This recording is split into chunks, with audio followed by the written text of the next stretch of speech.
part of the Superman outfit is pretty real. You know, Joe in the previous presentation talked about having fun. Well, I'll tell you what having fun is. It's having 7 daughters like I have. That's having fun.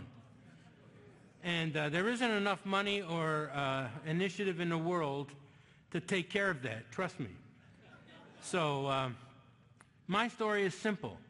I spent most of my career in the Silicon Valley. I was an early employee at Apple. I ran 2 divisions at Apple. I was president of Atari for a while and was approached to come here. And I liked the story. The board hired me in 1996. And they told me at the time, this company needs a complete turnaround. We're going through the next stage of our life, and we need someone who has the experience to turn this company around. Now, you can imagine what's happened during this period of time. All the founders were gone for one reason or another. They either got fired or they got pushed out. So who was looking after the product lines that they developed? Good question. Not so sure. But this company needed a total turnaround.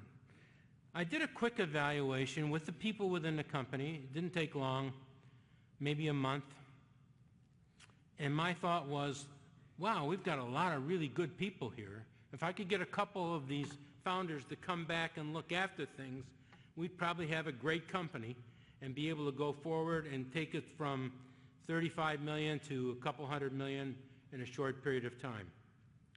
So I convinced John Haller and Andy Dressel to come back to the company, take over the key product lines, and we really took a hard look, a very hard look, at whether or not this was a turnaround. And it really turned out to be a restart. And there's a big difference. We had $30 million of cash in the bank. We didn't know what to do with the $30 million, and we were in a market that was growing rapidly. Doesn't take a genius to figure that out, especially among the people that we had in the company that were very, very bright people. I'll have to admit, RPI does produce some very bright people. But anyway, so the first thing we did was we said, okay, it's not a turnaround, it's a restart. That helped us with our customers because as a small company, we were really punching much harder than the size of the company. We had some very, very large customers. Home Depot was planning every store that they put into production based on our technology. And these guys were tough. They were very tough. And as Mike explained to you before, there were a lot of things going on. I'll tell you a quick story about Mike. I saw Mike's capability, and this comes to the second point I want to make about finding some rainmakers.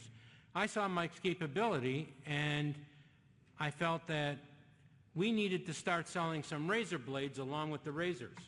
So if we could sell data along with software, we'd have a recurring revenue stream that would be very beneficial to everybody.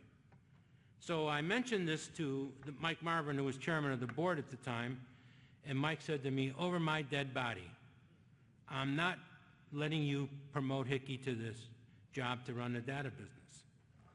So I waited till Mike went to China for 3 weeks and promoted Mike Hickey.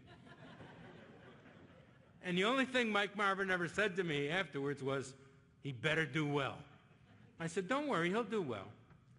And then I made the decision that we needed a new sales guy, and that's where Mark Catini came into play. And Mark at the time was running our UK operation, a British guy, and I happen to have a British wife. So I had a little bit of an inside track on Mark.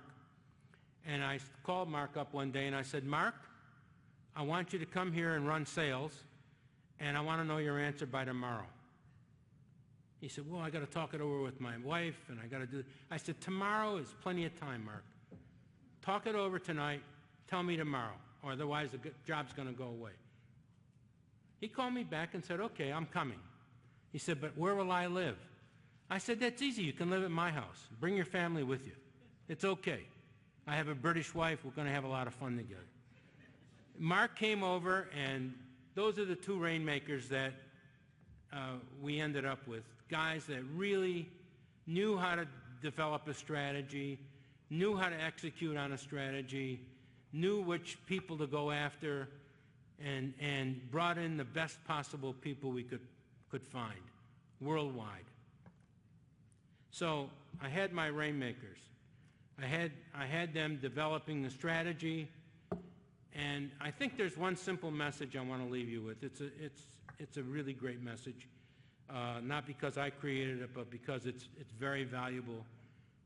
Really understand the value of good people. Don't throw the baby out with the bathwater, because a lot of people that aren't in the right jobs can really produce for you if they're in the right job and they have the right enthusiasm and they have the right leadership. So if you find the right leaders, you will find the right people.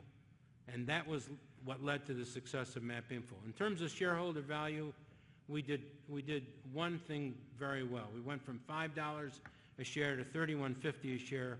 We split it 2-for-1, went back to about 40 a share, and split it 2-for-1 again. So creating unbelievable shareholder value. And then, unfortunately, for a certain group of people, we ended up selling the company because we couldn't avoid it. It was a financial decision, and when you're that successful and somebody offers you 53% over the market value of the company, you don't have much of a choice. So I had a great 11 years at MapInfo. I loved every minute of it. I had fun, and it was a different kind of fun than I used to have at home with my 7 daughters. Thank you.